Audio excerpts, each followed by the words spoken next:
Mr. President, it is my honor to present you Ms. Barbara Davidson, celebrated photojournalist.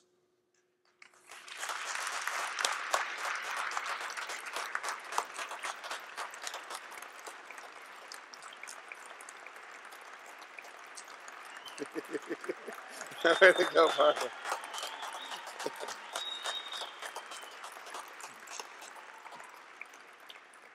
A Montreal native, Miss Davidson knew by age 15 that she wanted to be a photographer before ever shooting a roll of film.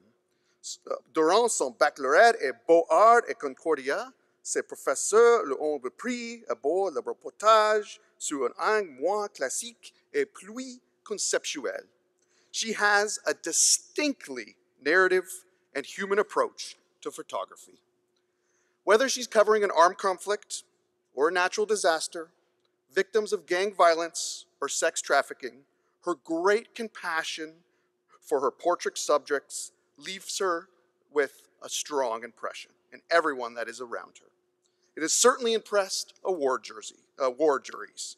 Miss Davidson has won 3 Pulitzer Prizes and twice been named Newspaper Photographer of the Year by Pictures of the Year International. The medium and use of photography have undergone incredible revolution during the course of Miss Davidson's career. But she insists what goes into creating powerful images hasn't changed since her student days. As she says, it's all about good storytelling and having the passion to see those stories through. Mr. President, on behalf of Senate and the Board of Governors, it is my privilege and honor to present you Ms. Barbara Davidson so that you may confer upon her the degree Doctor of Laws, honoris causa. Way to go, Barbara.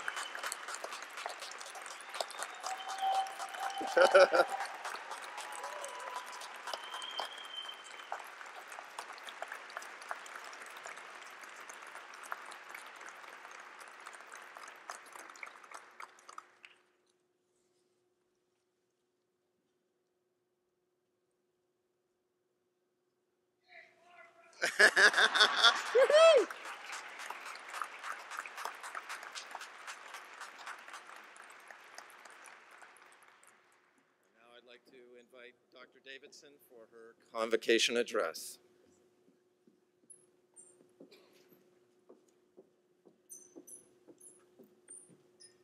Is there any water here?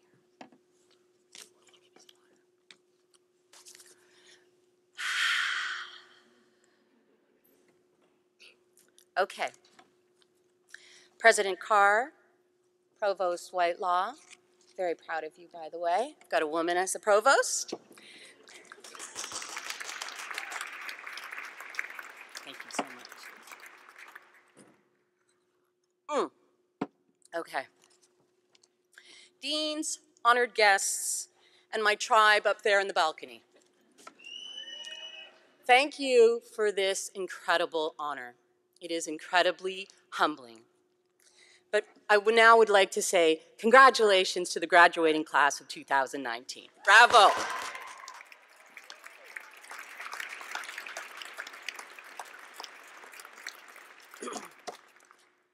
In 1990, I was actually sitting where you are today. Maybe not in the exact spot, but figuratively speaking. It was the year that I graduated from Concordia University with a fine arts degree. So this is sort of a homecoming for me, and it's truly a full circle. When I received the phone call from President Carr that Concordia wanted to award me an honorary doctorate, I was, for once in my life, speechless. I could wrap my head around being awarded a Pulitzer Prize, but receiving an honorary degree just floored me. I've traveled around the world and seen firsthand how the basic human right to an education has been denied to so many people, especially girls and women. And that awareness has left a lasting imprint on me. Education equals freedom. I was the first person in my family to get a university degree. And I am keenly aware that education lifted me out of poverty and gave me the freedom to achieve so many of my dreams. I was very lucky that at a young age, I knew what I wanted to do when I grew up.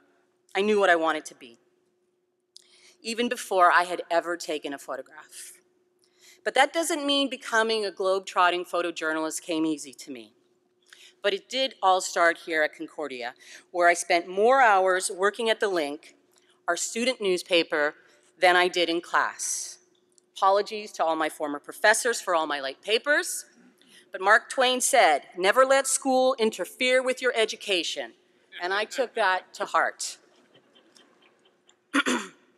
My love of making pictures and telling stories was something that I was going to do professionally, no matter how many people told me it wasn't really a woman's profession and that it was unlikely that I would make it in a very competitive field. And it seemed for a time that they were right, especially when I didn't get accepted into the photography major program here at Concordia.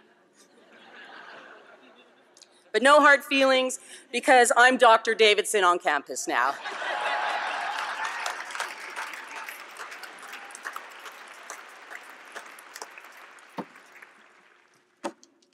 Chances are you may hear similar things when you tell people about your professional goals, especially if those goals are off the beaten path and not what your family had in mind for your professional journey. God love my mom. She wanted me to be a secretary because it was safe and there would always be work for me. It was scary for my immigrant mother to wrap her head around my adventurous spirit. But one day, shortly after I immigrated to the United States for a job in Washington, D.C., I called my mom on the phone. I didn't just call her from anywhere. I called her from the White House, where I was attending President Clinton's Christmas party.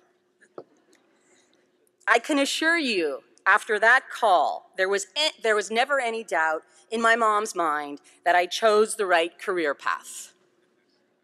She did ask me who was paying for the call, though, and I assured her it was the American taxpayers. My birth rank falls in between 4 brothers.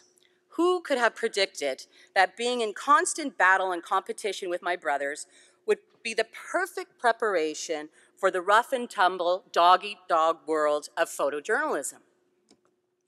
If you ever meet them, please don't let them know, but I do owe them a lot, but don't let them know that. A lot of you will leave here today ready to draft a CV and embark on your careers. Don't be afraid to start at the bottom. My first paying gig happens to have taken place just down the street from here. I worked at a department store called Simpson's, and I was the Santa Claus photographer. On our lunch break, Santa would get drunk and smoke cigarettes. And I could assure you that totally shattered the kid in me. You will experience a lot of setbacks. I'm sorry to break the news to you. But you will learn profound lessons from your failures. I applied for dozens of internships before someone was finally, after about 50 attempts, to give me a chance at the Kitchener-Waterloo Record.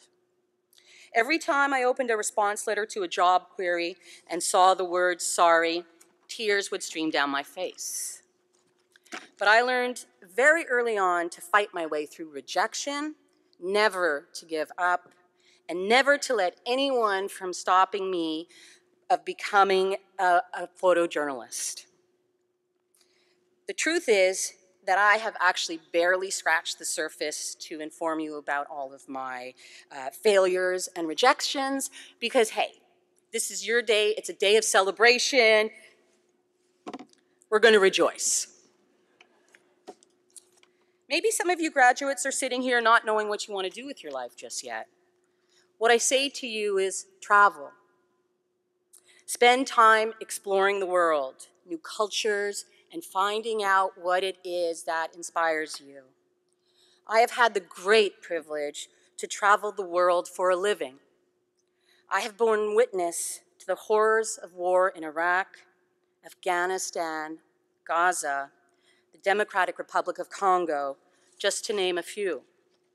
I have experienced firsthand the crushing impact of humans destroying one another. I have covered the aftermath of earthquakes, tsunamis, tornadoes, and hurricanes. I have attended births, weddings, graduations, and worship services all around the world. I was once assigned by my editors at the Dallas Morning News to cover life after the fall of the Taliban, who had systematically shut girls and women out of education in Afghanistan. I was there in Kabul the first day the girls were welcomed back into classrooms. What a glorious day it was. Girls dressed in blue burqas danced and waved at us, photographers from their classrooms. One of the teachers urged me to come in. She brought me to a windowless room to meet some of the girls. With no men in sight, the girls felt safe to remove their burqas. Through a translator, they asked me how it was possible that a woman had traveled so far to meet them. I smiled and told them there were millions of working women just like me where I live, and that girls, just like them, have the freedom to grow up to be whatever they want to be. They looked at me as though I was from Mars.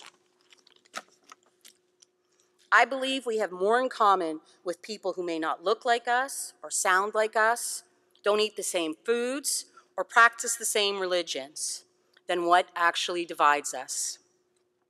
And in this time of fake news, where immigrants are often portrayed as the enemy, I offer to you that I am a far richer person for having explored so many cultures. As you roll out of here and into the next phase of your life, be mindful that leaps of faith are actually good for you. I recently quit my job after spending 10 years at the Los Angeles Times, one of the most coveted jobs in the industry.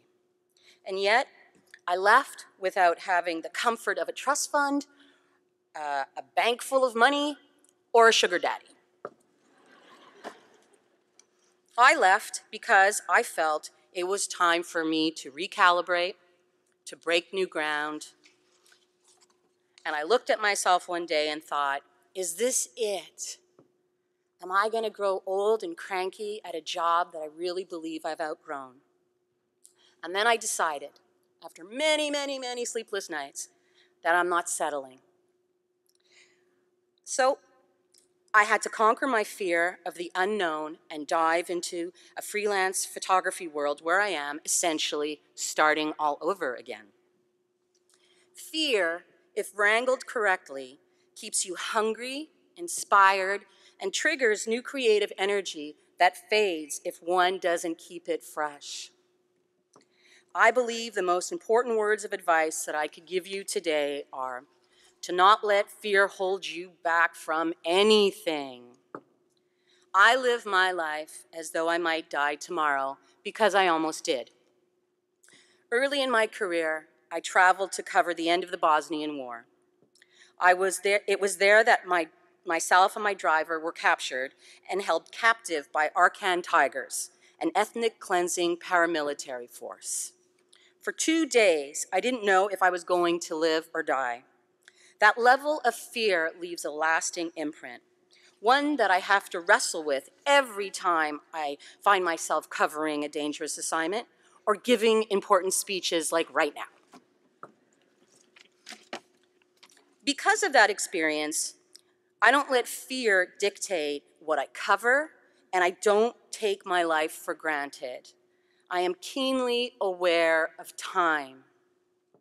The world has changed dramatically since I graduated in 1990, and it will continue to do so for you. My mom grew up in a tiny cement house with no running water, no electricity, no toilet in rural Ireland. She immigrated with my father and essentially raised 7 children by herself. She taught me by example to always get back up when knocked down and that the real heroes are the ones who get back on track even in the face of despair. I believe the journey will always be far more interesting than the destination. I envy all of you graduates. You are at the beginning of your adventure, and what an amazing place to be. I want to leave you with this. Listen to your inner voice, be aware of it, and let it guide you in your quest to be the architect of your life.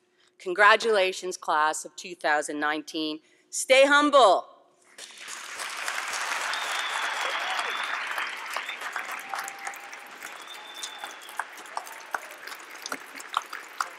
Thank you.